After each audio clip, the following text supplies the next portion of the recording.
My name is Ethan, and up until a certain Tuesday afternoon, I thought I had a pretty standard life. 38, suburban Virginia, married to my college sweetheart, Vanessa, with a solid IT job and a quiet house that echoed with routines more than laughter. I wasn't unhappy, I was stable. Or at least I thought I was. Vanessa had gone to Las Vegas on a team-building retreat organized by her company. She was in HR at a pharmaceutical firm, which often meant weird off-site trips full of corporate buzzwords and synergy workshops. I didn't question it. We weren't the couple who fought about trust, or so I believed. That Tuesday, I was in the kitchen reheating leftovers when my phone buzzed with a notification. It was a message from Vanessa. No context, no build-up, no hello, just this. Just marry my coworker. You're pathetic, by the way. That was it. One sentence. No apology. No explanation. No merci. I stared at the screen, reading it over and over like it would suddenly rearrange itself into something sane. At first, I thought it was a joke. Some cruel prank after a few drinks in Vegas. But even that would have been wildly out of character for her. Vanessa wasn't funny, not even accidentally. I sat down on the edge of the couch, phone in hand, pulse thumping like a snare drum in my ears. My first instinct wasn't rage. It wasn't heartbreak either. It was numbness, the kind that creeps in like frostbite. I typed one word back. Cool. Not because I meant it, not because I was calm, but because I had nothing else to say. Anything more would make it real, and I wasn't ready for that. A minute passed, then another. No follow-up text. No, just kidding. Nothing. The silence after the message felt louder than the message itself. The next few hours blurred. I walked around the house in a fog, seeing everything but not really seeing. Her coffee mug on the counter, her worn sandals by the door, her favorite throw blanket on the couch. Every object was a ghost now, evidence of a life I apparently misunderstood. Around 9 p.m., I logged into our shared bank account. She had withdrawn $6,000. That's when my body finally reacted. My chest tightened and my hands trembled. It was real. She actually did it. I didn't call anyone. I didn't cry. I didn't even pour myself a drink. I opened a Google Doc and began typing. Not because I was going to write some dramatic goodbye note. No, I wanted to remember everything. Everything I could think of. Dates, fights, red flags, odd silences, strange work dinners, subtle behavioral shifts. I wanted to map the entire breakdown like a detective reconstructing a crime scene. Because it was a crime scene, just without blood. The next day, I went to work. I didn't say a word to anyone. I just sat at my desk and stared at code that no longer made sense. Around 10:30 a.m., my coworker Sam leaned in and said, "You all right, man? You look like you haven't slept." I almost lied, but I didn't. "My wife married someone else in Vegas yesterday," I said deadpan. He blinked. "You mean like as a joke?" "No." His expression collapsed into shock. "Jesus, man. What did you do?" That question, it stuck in my head. What did I do? That night, I went into the attic. Vanessa had kept a box up there labeled College Memories. I hadn't opened it in years, but I did now. Inside were faded photos, concert tickets, dried flowers, and letters. Dozens of letters. Handwritten ones I'd sent her while we were apart for a summer internship. She had kept them all. At least I thought she had. But at the very bottom of the box, I found something else. A recent envelope, torn open, with a different man's name on the address label. I pulled it out. Inside was a wedding invitation to someone named Brian Levington and Vanessa Cole. Date, the same week she was in Vegas. Location, the same hotel she told me her retreat was in. I sat there, the attic dust swirling around me like ash, my hands trembling. She didn't just marry someone on a drunken whim. She planned it. She sent out invitations. I wasn't blindsided. I was executed. That night, I finally cried. But not the way you'd expect. It wasn't sobbing or wailing. It was quiet, steady, like a leak in a dam you didn't know was there until the whole thing started to fall apart. I didn't go to work the next day.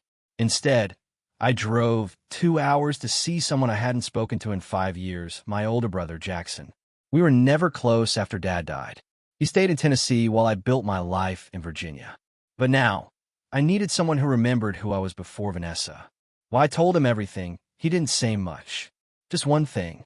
"You got two options, Ethan. break or rebuild.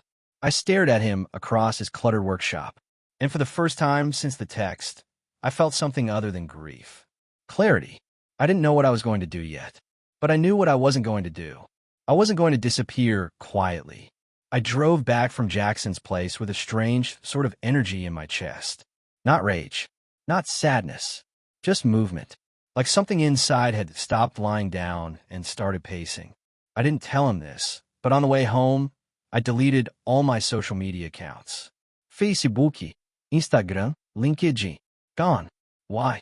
Because I didn't want Vanessa, or whatever version of her was left, to know what I was thinking. I want to go dark. Unpredictable. She had made her move. Now it was my turn. The next morning, I contacted a lawyer. His name was Daryl Mason, a former Marine with a stare that could freeze boiling water. He'd handled my friend's divorce 5 years back. When I explained what had happened, he didn't flinch. He just leaned back in his leather chair and asked me one thing. Did she sign a prenup? I nodded. Yeah, we both did. It was her dad's idea back when we got married. He's old school. He cracked the faintest grin. Good. Bring it. That night, I pulled out her dusty file cabinet and found the document. I had barely skimmed it back when we signed it, but now I read it like scripture.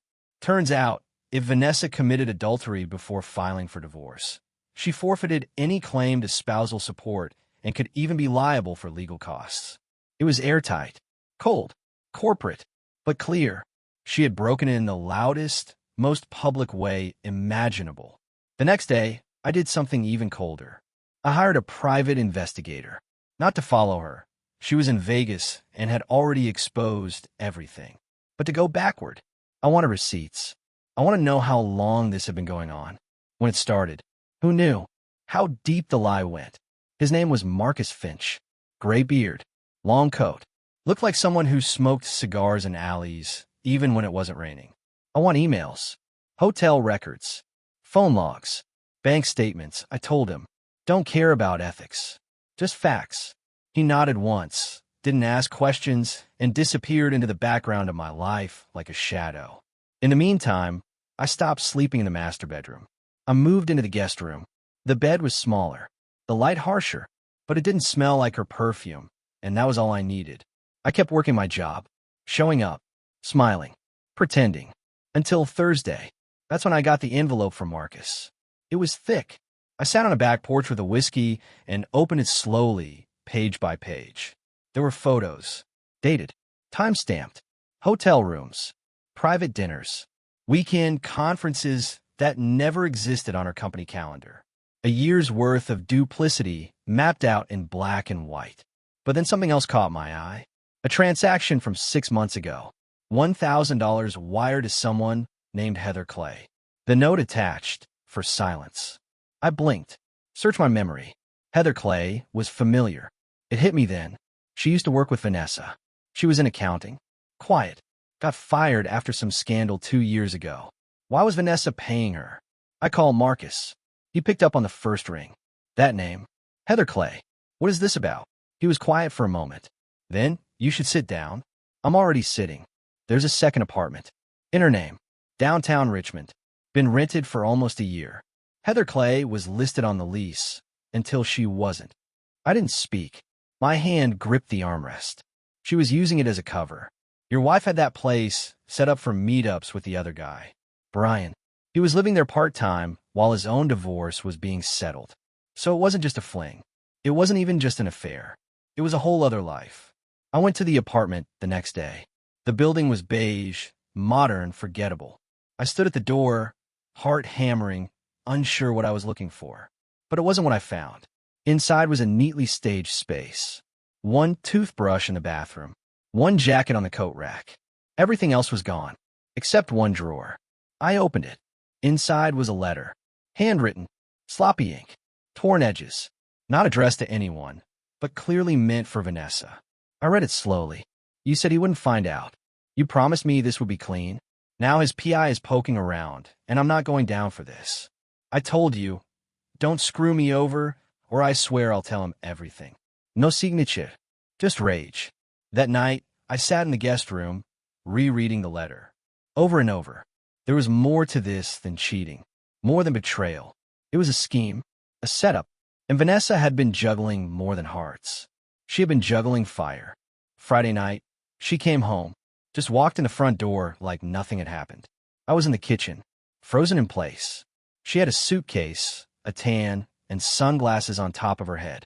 She didn't even look surprised to see me. "Hey," she said casually. I blinked. You just walked in?" "Yeah. Thought you'd be gone by now. What the hell are you doing here?" She shrugged.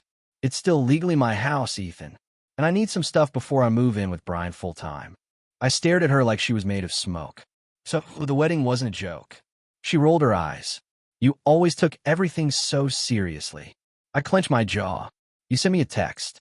You got married, and you thought I'd just vanish." She pulled a bottle of water from the fridge like she hadn't just nuked my life. "I thought you'd handle it like you handle everything. Quietly, without drama." I laughed. Not a happy laugh. A shocked, stunned, twisted kind of laugh. She looked at me like I'd gone mad. Then I said, "You shouldn't have come back, Vanessa." She paused. "What's that supposed to mean?" I stepped forward, voice low.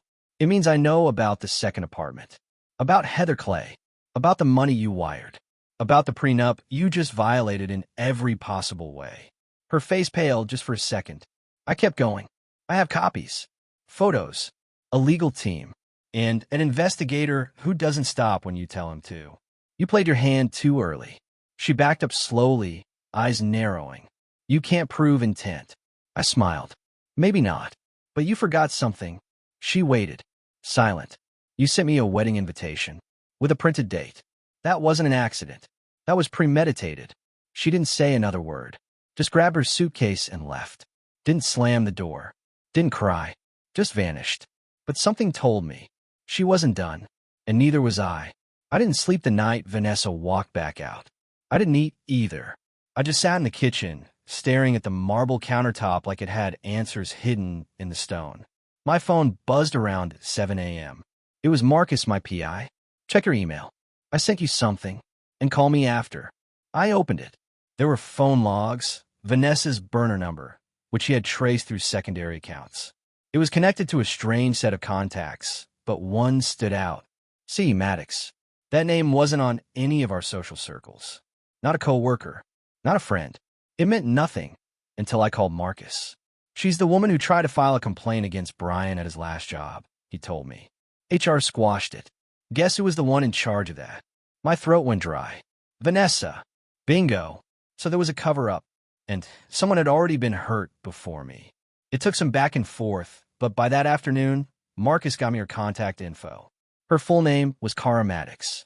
She was hesitant at first, but when I said my name, Ethan Cole, and mentioned Vanessa and Brian's wedding in Vegas, she went silent for a long beat. Then she said, "I'll meet you, but not in public." We chose a park outside the city. Open space, middle of the day, safety, invisibility. She arrived in jeans and a faded hoodie, sunglasses low on her nose. Nervous, fidgety. I introduced myself and handed her a coffee. She didn't even sip it. "I worked with Brian at Listentix before he moved to Vanessa's company," she said. "He was charming. Until he wasn't. He cornered me at a hotel bar during a company event. I tried to report him. HR buried it. Because of Vanessa?" She gave me a tired nod. She wasn't just in HR. She was overseeing the incident review. And she didn't just bury it. She blackmailed me. My eyebrows raised. Blackmailed. She had copies of emails I sent venting to a friend about drinking on the job, stupid stuff. She threatened to leak them if I didn't retract my report. I needed the job. I caved. I felt sick. She continued. But that wasn't the worst of it. The worst was she wanted me to be scared. She liked it. I could tell. There was something cold in her. Like she wasn't even angry. I was just an obstacle to her plan. I looked down, breathing slowly. "Why did you agree to talk to me?" Cara looked at me, eyes sharp now. "Because you're not the first life they've burned down. But maybe you'll be the first to fight back smart." She gave me her statement in writing. She didn't want the spotlight, but she wanted the truth documented. When I told Daryl, my lawyer, he nearly laughed. They built their affair on workplace cover-ups. That's gold in court. We had a case now. More than divorce. More than adultery. A paper trail of manipulation and cover-ups, including financial fraud, since Vanessa used marital assets to wire hush money. The storm was gathering, and then it hit. 3 days later, I received an envelope with no return address. Inside was a USB drive. No note, just a drive. I plugged into my laptop. There were videos, phone screen recordings, surveillance footage, and a Zoom call recording. Vanessa and Brian, talking, planning. One clip stopped my heart. Brian said, "Once I'm out of my divorce, we get married. You get his house, half the retirement, and that life insurance clause? Easy money." Vanessa laughed. "He'll never see it coming. He still thinks I love him." My blood froze. There it was. Intent. Motive. Conspiracy. This wasn't betrayal. It was predation. I called Daryl and Marcus in the same breath. "This changes everything," Daryl said. "Not just divorce court. We can press criminal charges." I asked Marcus, "Who sent the footage?" He paused. "That's the thing. It came from a burner email, encrypted. But I traced the IP back to someone unexpected. Ooh, Heather Clay. The woman Vanessa had paid off. Marcus tracked her down. She had left the state, Montana. New identity. Working at a diner under a different name. I flew out 2 days later. We sat across from each other in a booth stained by coffee rings and regret. "I want you to know," she said softly. "I didn't mean for any of it to happen. I didn't know how far they were going to take it. I just wanted to keep my job." "And the videos?" I asked. "I copied them before I quit. I sent them to you because I heard she got married in Vegas, and I knew that meant you had no idea what was really going on. I'm sorry for waiting this long." I nodded. "You saved my life." She shook her head. "No, I just gave you the truth. What you do with it, that's on you." When I got home, I filed for divorce. We served Vanessa at her office. Brian got served 2 hours later, along with a subpoena for fraud and workplace misconduct. His ex-wife joined the case. So did 2 other women who had been silenced. The house was mine. The accounts were frozen. The prenup enforced. Her attempt to take me down had turned into a full-blown legal reckoning for her. But there was still one thing I hadn't answered. Why me? Why had she targeted me in such a cold, calculated way? And then one night, alone in the house, I found it. An old journal of hers, one I hadn't read in years. In it, a single passage jumped out. "Ethan is too good, too kind, too predictable. I need chaos. I need someone who doesn't see through me. I'm scared I'll destroy him." She wrote that 4 years ago, before any affair, before Brian. She already knew. The day the case went public, I thought it might finally feel like justice. It didn't. It felt like war. Vanessa's attorney filed a motion claiming the videos were deep fakes, manufactured by a vindictive husband. Her team released a statement to the press, painting her as the victim of emotional neglect and psychological abuse. She called our marriage a quiet cage and said that I controlled her by pretending to be kind. Pretending. They used that word like it was a dagger. My inbox flooded with emails. Some from old friends who didn't know what to believe. Others from reporters asking for interviews. Most I ignored, but one message stood out. Subject: "I knew her before you did." From rebecca.m@bridgeland.edu. The body of the message was short. You don't know the half of it. She was my roommate. Call me if you want to understand what she's really capable of. Rebecca. At this point, I had stopped expecting the worst, because the worst kept redefining itself. I called. Rebecca answered on the second ring. Calm voice. Soft, but with something sharp buried beneath. "She ruined my brother's life," she said. 12 years ago. You've never heard his name because he didn't survive it." The silence on the phone grew heavy. She was dating him in college. He found out she was seeing a professor behind his back. When he confronted her, she turned it around. Said he was stalking her. He got expelled. Lost his scholarship. The stress broke him. I swallowed hard. "And you're sure it was Vanessa?" She used to go by Nessa back then. But I never forgot her face. I've seen it on social media since. Smiling. Getting promotions. Meanwhile, my brother, he never recovered. I met with Rebecca the next week. She showed me screenshots, emails, old photos. Vanessa at 19, standing next to a guy who looked like he had no idea his whole world was about to collapse. I tried warning her next boyfriend, Rebecca said. She convinced him I was obsessed with her. I got a restraining order for something I never even did. It was a pattern. Vanessa didn't just betray people. She erased them, rewrote the narrative until she was the one limping away from wreckage she caused. Armed with new evidence and testimony, Daryl amended the court filing. He included a pattern of manipulation that spanned over a decade. It was no longer just about infidelity. This was character, and character matters in court. But Vanessa wasn't backing down. She hired a PR firm.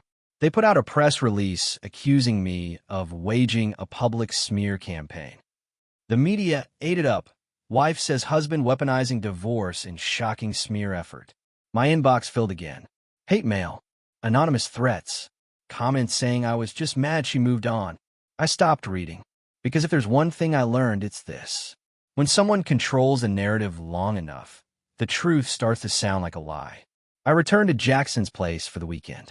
We stood out by a shed, drinking beer under a dying porch light. He hadn't said much since this all started. But that night, he looked me straight in the eye and said, "You ever wonder what kind of person you had to be for someone like her to think she could do this to you?" It hit hard. I had. Truth is, he continued, you were easy, good man, steady, predictable. She thought that meant weak. I nodded slowly, but I'm still standing. He smirked. That's the part she never counted on. The next week, Cara Maddox, the woman who had once been silenced by Vanessa, agreed to testify. Her statement was submitted to the court. The hearing was set for 3 weeks out. Vanessa tried to delay. Her lawyer asked for continuances, claimed new evidence. But the judge, bless him, was tired of the dance. We were going to trial. But just when I thought I had every angle covered, the unexpected happened. Marcus, my PI, called again. I found something. Or someone. Another victim? No, an accomplice. My blood chilled. He continued. Your wife's company's CFO, David Willis. He's been funneling reimbursements to a dummy vendor account. Guess who signs off on them? Vanessa. Every single one. I blinked hard. So, it's not just a love affair and a marriage scam. It's corporate fraud, Marcus said. And it goes deeper than you think. He handed me documents, screenshots, internal emails. I brought it to Daryl. He stared at the stack like it was radioactive. If this is real, he said slowly, it's not just divorce court anymore. It's federal. That night, as I stood alone in the kitchen again, I felt something shift. For months, I had been reacting, bleeding, trying to survive the blows. But now she was bleeding. Her image, her plan, her control. And I wasn't swinging wildly anymore. I was aiming. Then, as if fate needed one last twist, I received another text from Vanessa. You think you've won, but you have no idea what I've kept from you. That was it. No context. No name. No punctuación. Just one final chess move. And I realized something. There was still something left in the shadows. Some truth I hadn't uncovered.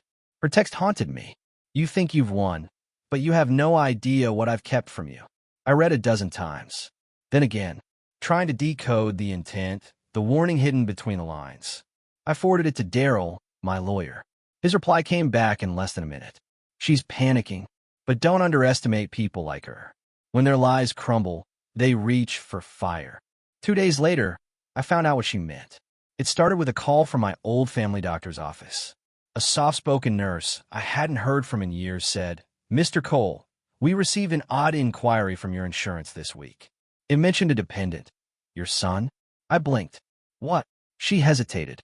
Someone filed a claim under your plan, listing a dependent named Aaron Michael Cole.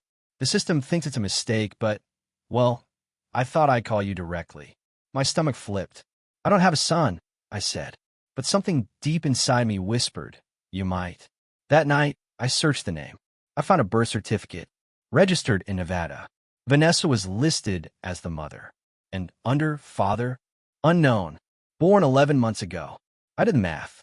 It aligned with one of her solo retreats she had taken last year. Said she needed to find herself. I thought she was going to yoga spa in Colorado. Instead, she had gone to Vegas. Again, I confronted Daryl the next morning. Does this change the case? He shook his head. If the child was conceived during the marriage, there's legal complexity, yes. But ethically, emotionally, it only strengthens your side. She had a child from you. That's nuclear. But it wasn't just betrayal anymore. This wasn't just a broken marriage. It was a rewritten life. I called Marcus. He was already ahead of me. I checked the child's medical records. The address on file? Brian Levington's condo. It's their kid. Why wouldn't she just admit it? I asked. Because admitting it proves the timeline, the affair, the lies, and maybe she thought she could still come back from this. Marry Brian, get support from you, claim confusion. But once the truth's out, she loses everything. I stare at a photo of the boy. Aaron, brown eyes, dark hair, no fault of his own. And somehow, even through all the mess and deception, I felt something strange. Pity? No, maybe empathy. Because he didn't ask to be born into this mess. He didn't choose two parents who saw life as a game and people as pawns. But there was more. The bombshell wasn't done exploding. A week before trial, I received a letter. No return address. Again, inside was a photograph, grainy, scanned from an old Polaroid. My father and Vanessa, together, 15 years ago. My hand shook. I flipped the photo over, scribbled in pen.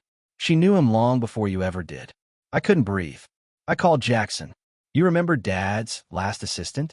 The one we never liked. Vanessa, he asked slowly. Wait, are you telling me?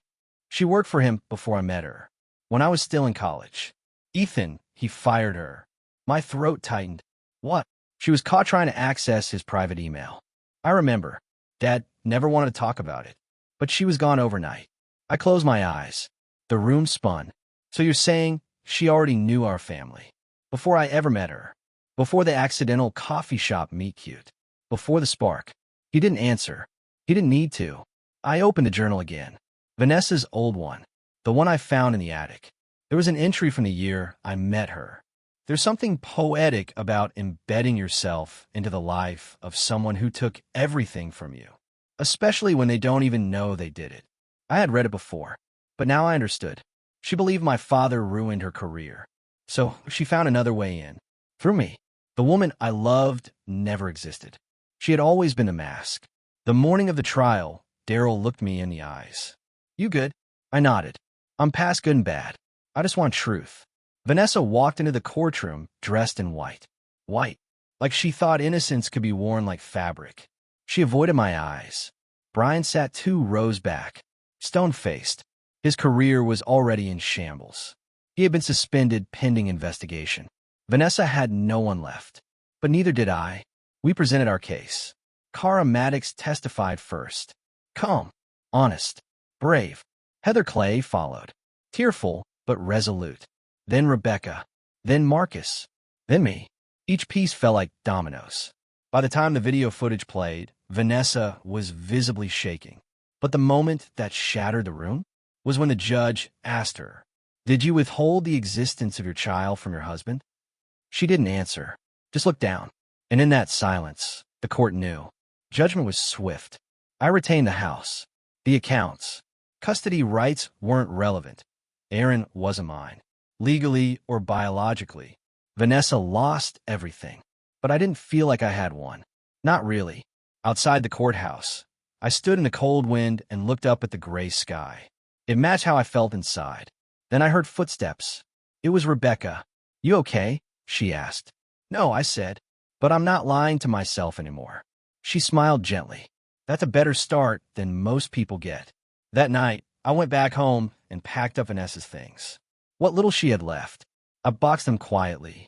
No anger, no die, just closure. And then, I did something strange. I walked into the nursery, the one Vanessa had insisted we set up just in case 2 years ago. I sat in the rocking chair, alone, no child, no luyabias. But for the first time in months, I let myself grieve. Not for her, not for the marriage, but for the man I had been, the one who didn't see it coming. It had been 4 months since the trial ended. Vanessa disappeared. Rumors said she moved west, maybe Arizona, maybe California. The legal system had done what it could, but there's no law that can fix a soul that doesn't want to heal. I didn't hear from her again, not until the knock. It came on a rainy Friday morning. I had just poured coffee and was halfway through writing a letter to an old friend, something I had taken up lately, writing letters. Not emails. Something more real. Something that couldn't be erased with a backspace key. I opened the door, and there she was. Vanessa. No makeup. No designer. Just damp hair, sunken eyes, and a paper envelope clutched in both hands like it was the only thing holding her together. I said nothing. She looked smaller. "Can I come in?" she asked. I let the silence stretch long enough to make her flinch. Then I stepped aside. She didn't sit, just stood near the hallway, like crossing further would be trespassing.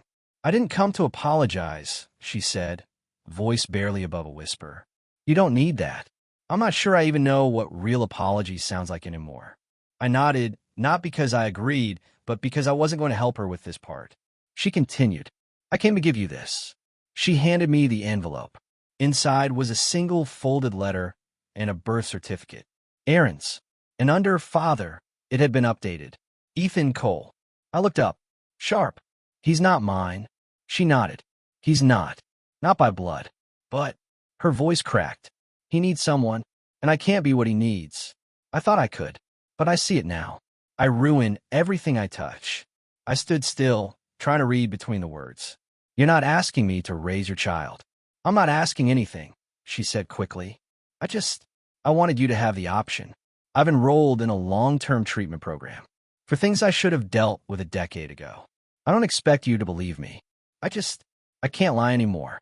I stared at her for a long time, then asked, "Why me?" Vanessa looked away. "Because you're the only good thing I ever had, and the only one I ever tried to destroy completely." I didn't understand why at the time. I do now. She swallowed. "You made me feel seen, and I hated you for it, because you saw the real me and still loved me." I didn't know what to do with that. She turned to leave. I didn't stop her, but before she stepped out, she paused. "If you ever want to meet him, I'd be okay with that." Then she was gone. I stood at the door for a long while, staring at the rain. The envelope in my hand felt heavier than it should have. Not because of what was in it, but because of what it meant. I didn't decide right away. I sat with it. I went to therapy. I talked to Jackson. I visited my dad's grave. And a few weeks later, I drove out to a quiet neighborhood in a different part of the state. Neutral ground. A small foster home. Licensed. Clean. Safe. I met Aaron for the first time that day. He was clumsy on his feet, barely speaking yet. But when I walked in, he looked up at me with wide eyes, curious. Not afraid. I didn't tell him who I was. I just sat on the floor, and he walked over, climbed into my lap, and laid his head on my chest. The director smiled softly. He doesn't usually warm up to strangers. I smiled back. Something in my throat burned. I guess I'm not a stranger. I didn't take him home that day, but I went back the next week, and the week after, then every weekend. Eventually, I started the paperwork. Not out of guilt, not out of some need to be a savior, but because I finally understood that love doesn't always begin where we expect it to. Sometimes it grows out of the ashes. Sometimes redemption doesn't look like winning. Sometimes it looks like becoming someone you weren't before. Vanessa sent one final letter 6 months later. She had completed her program. She was moving to a women's halfway center. She didn't ask for updates. She didn't ask for a second chance. Just thank me for not turning Aaron away. I never responded, but I forgave her. Not for her sake, for mine. 1 year later, I stood on my front lawn. Aaron was running through the sprinklers, laughing like only a 2-year-old could. Jackson was beside me, beer in hand. "You ever think," he asked, "about how close you were to disappearing completely?" I nodded. "Every day." He grinned. "But look at you now." And I did. I looked at my house, my peace, the little boy who called me Daddy even before the courts allowed it, the quiet mornings, the steady heart, and for the first time in what felt like forever, I didn't feel broken. I felt rebuilt.